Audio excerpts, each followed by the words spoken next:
Friends வணக்கம். எல்லோரும் நல்லா இருப்பீங்கன்னு நான் நினைக்கிறேன். நான் முக்கியமான ஒரு விஷயத்தை நான் உங்களோட ஷேர் பண்ணுறதுக்கு இருக்கிறேன்.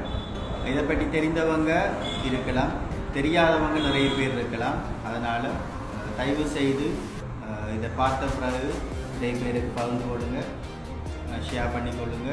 என்னென்னு சொன்னால், இந்தியா ஸ்பெஷலாக இப்போ நான் ஒரு ஸ்ரீலங்கன். நான் ஸ்ரீலங்காவில் இருக்கிறேன். என்னுடைய அயல்நாடு, நம்மளுடைய அயல்நாடு இந்தியாவையும் ஸ்ரீலங்காவையும் டார்கெட் பண்ணி முக்கியமாக ஒரு பெரிய ஒரு ஸ்கேம் ஒன்று நடந்து கொண்டிருக்கு. அதாவது ஸ்கேமிங், ஒரு தந்திரமான முறையில் மக்களோட பணத்தை அபகரிக்கிற ஒரு திட்டம், ஒரு காரியம் நடந்து கொண்டிருக்கு. சில முக்கியமான நண்பர்கள் சிலரை சந்தித்த பொழுது சிலரோட பேசி அவங்களும் இதில் அகப்பட்டு இதிலிருந்து மற்றவர்களையும் காப்பாற்றுங்க என்று சொல்லி கேட்டது. நானும் நேரடியாக சில விஷயம்